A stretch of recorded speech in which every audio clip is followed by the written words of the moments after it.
Berakhirnya pertarungan menandakan awal pertarungan baru. Ada kaiju humanoid yang akan meneror markas divisi ketiga. Berikut akan kita bahas lanjutan cerita Kaiju Hachiko. Let's check it out. Pertarungan Kafka dan nomor 9 telah berakhir. Begitu juga pertarungan antara Kafka dengan Hoshina. Kafka telah berhasil kabur. Di sisi lain, di atas tumpukan bangkai kaiju jamur, Kikoru sangat khawatir dengan keadaan Kafka. Kafka dengan wujud manusianya tiba di tempat Kikoru. Awalnya Kikoru terlihat lega karena melihat Kafka baik-baik saja. Tapi ketika Kafka berbicara dan meminta maaf karena telah membuat Kikoru khawatir, Kafka juga meminta maaf karena tidak bisa membunuh kaiju nomor 9. Walaupun Kafka saat ini sudah kelelahan karena bertarung dengan nomor 9 dan Soshiro, Kafka lebih memikirkan keadaan Ichikawa dan Iharu. Kafka yang mencoba pergi ke tempat Ichikawa berada tapi dihentikan oleh Kikoru. Menurut Kikoru, pasukan pertahanan sudah mulai menggunakan regenerasi kaiju untuk teknologi medis. Dan hal itu juga diterapkan kepada Kikoru yang sebelumnya juga hampir mati dari serangan kaiju nomor 9. Jadi Kafka tidak perlu khawatir dengan keadaan mereka. Kikoru kemudian memarahi Kafka karena terlalu mengkhawatirkan orang lain. Di sisi Soshiro Hoshina terlihat murung karena tidak bisa mengalahkan nomor 8. Mina yang melihat Hoshina menanyakan apakah kaiju nomor 8 sangatlah kuat. Namun Mina juga memotret wajah Hoshina yang terlihat murung. Hoshina kemudian mengatakan kepada Mina bahwa kaiju nomor 8 adalah Daikaiju. Daikaiju sendiri adalah kaiju kategori spesial yang memiliki fortitude level lebih dari 8. Dan menurut Hoshina, nomor 8 adalah yang pertama sejak kemunculan Daikaiju di Fukuoka 5 tahun yang lalu. Hoshino juga mengatakan jika belum ada korban yang ditimbulkan dari kaiju nomor 8 sejak kemunculannya. Sepertinya kaiju nomor 8 bukan tipe yang menyerang orang-orang seperti kaiju yang lain.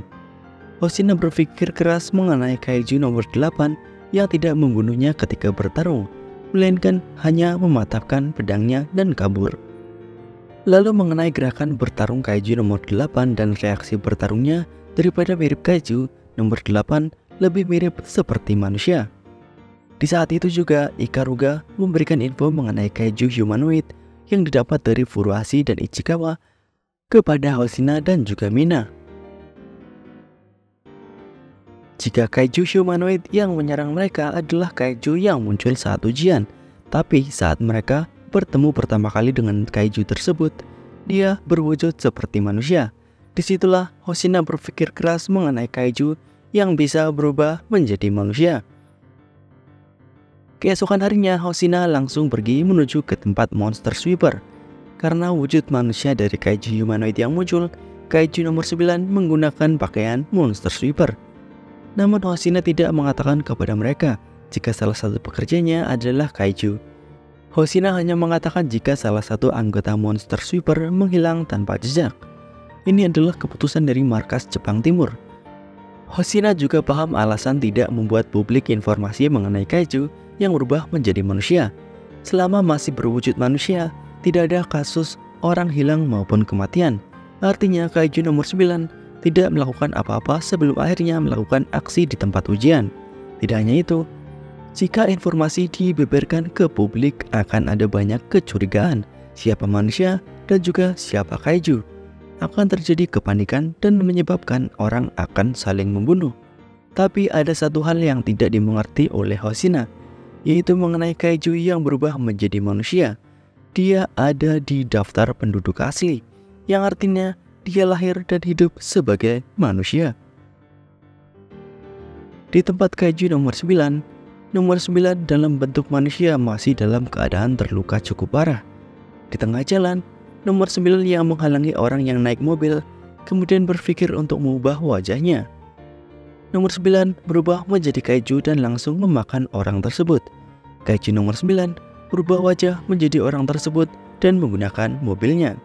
Di dalam mobil, nomor 9 masih berpikir bagaimana caranya bisa mengalahkan nomor 8. Tapi nomor 9 juga harus tetap bersembunyi lagi hingga nomor 9 bisa beradaptasi dengan tubuh barunya. Kata-kata lagi mengartikan jika nomor 9 sudah pernah mengganti tubuhnya sebelumnya dan membutuhkan waktu untuk beradaptasi dengan tubuh baru, seperti parasit. Kembali ke tempat pasukan pertahanan, di rumah sakit, Ichikawa dan Iharu akhirnya terbangun. Ichikawa tanpa sadar langsung mengatakan terima kasih sudah menyelamatkannya, padahal di sampingnya ada Iharu. Namun karena Iharu sangatlah bodoh, Hikaru yang juga ada di sana menjelaskan jika Kafka membantu secara tidak langsung karena mengetahui letak inti organ kaiju jamur. Dengan kembalinya dua anggota baru, yaitu Ichikawa dan Iharu, teman seangkatan mereka membuat pesta kembalinya Ichikawa dan Iharu. Salah satu yang membuat pesta ini adalah Haruichi Izumo, anak dari keluarga Izumo, yang juga sekaligus perusahaan yang membuat produksi pakaian dan senjata pasukan pertahanan. Dalam pesta kembalinya Iharu dan Ichikawa, Hoshina juga mengumumkan hal penting lainnya, yaitu mengenai Kafka. Kafka secara resmi akhirnya masuk menjadi anggota pasukan di divisi ketiga pasukan pertahanan.